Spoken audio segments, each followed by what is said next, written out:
My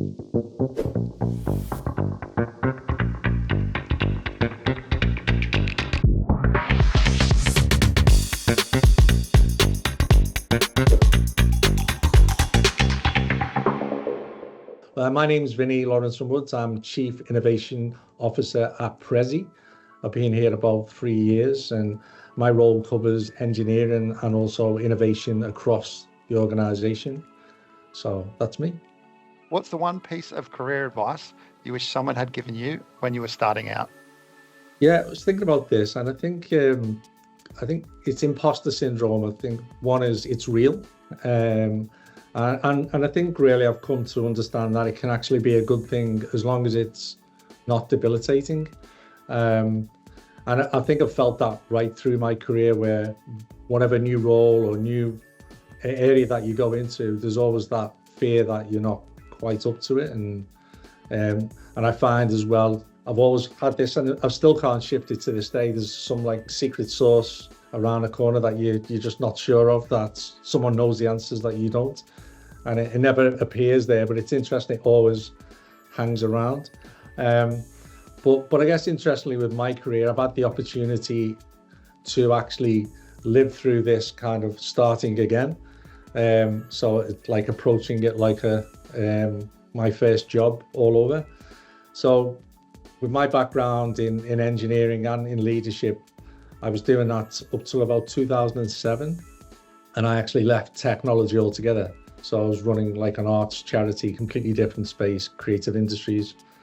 And I didn't come back into it till 2013, till I come to Australia. And as you can imagine, technology, the world turns over many times in that time. So my CV didn't look very inviting at that moment. So to get back into the industry, I was lucky enough to got an opportunity to work as a tester when I first come to Australia. And then that led me back into engineering, new tools, new technologies, and then back into the leadership roles. So in a way, I was kind of like, I was starting from scratch again.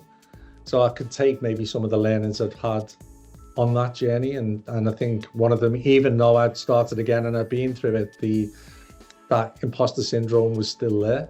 But I kind of hopefully used it as a positive to kind of keep me grounded and keep me kind of go, okay, you've been through this.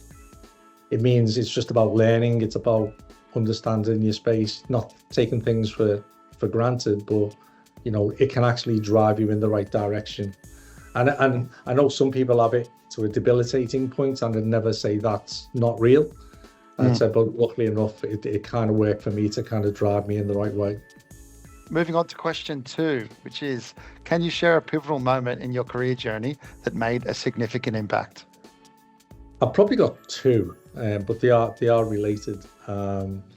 So my career started, as a junior engineer. I joined a startup. It was a software house writing bespoke software. Great experience, and I got into my first leadership role fairly early. I was working at one of our customers, and we were doing a lot of work with them, and we ended up as an organization spending quite a long time there, in a full-time basis. And my boss at the time, he was kind of looking after that space. And then when he left to go to another customer, and he asked me to look after it. I was looking after around 6 engineers. I was about 24 at the time, kind of, give this a go, didn't know what I was doing, but anyway. And it was a great experience. And he come back, back to this company maybe 4 or 5 months later.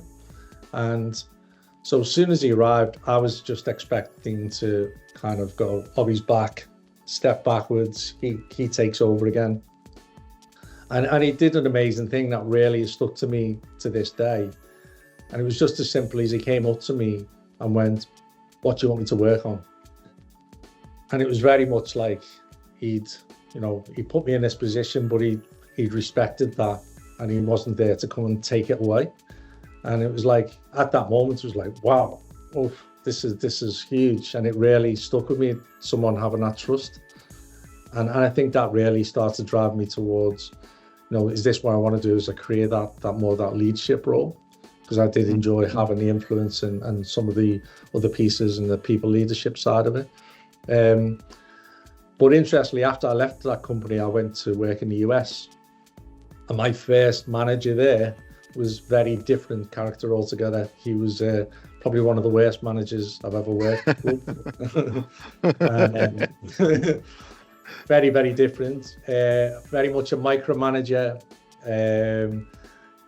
Wanted to control the knowledge and the info, so he never shared anything. He would literally dive out of his room and shout somebody down on the floor. All the cliches. That's what you want. And it kind of then just consolidated. Okay, this is definitely what I want, because I don't want to be that, and I don't think people deserve that. You know what I mean? So it was kind of, luckily enough, I had a couple of experiences that really molded what I wanted to be in the future, or not to be. And so that was a couple of pivotal moments for me, definitely. How do you approach challenges and setbacks in your professional life, and what's your go-to strategy for overcoming them? Yeah, this is an interesting one. When I was thinking about this, there's been many different types of I guess, challenges and setbacks. And I think the common approach I've always taken is really asking for help.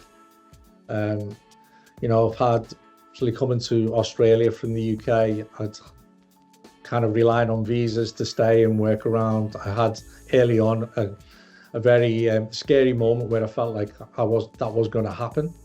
And I think speaking to other people and getting, some advice and thoughts kind of just helped ground me and bring me back down and kind of work through these things. And then actually on professional working with teams, I've had situations where, there's been layoffs, and they can be really difficult working with teams, or with COVID, when your whole team has, lost the job effectively. And they've been really, really difficult. And I think what I've found is, with the COVID thing, reaching out to networks and friends and colleagues and peers, you realize you kind of got a group of people, like-minded, and they'll jump in, and everyone's trying to do the same thing. So even though that was a really crap time, it was the response was amazing. And to kind of see people go on and get roles elsewhere, because a lot of people were trying to get the right outcome. Even with the layoffs, it's a really difficult situation. But again, if you're working with the right people who've got empathy and kindness and coming from the right direction, it makes the whole thing a lot more bearable. So I think overall and probably what I've learned from that is and I've learned this throughout my career, is leaning to your values, understand what's important to you, and not feel like you've got to move away from that. So if it's important to you, stick with it. And I think that will help you get through these things. Doesn't make them any less difficult, but I think if you're trying to do the right things and you stick to your own beliefs and values, I think that helps. And then if you're surrounded by people with the same kind of outlook, then it makes it a lot easier too. Yeah, having some people to lean on, especially since COVID's going to help. Oh, absolutely. Awesome.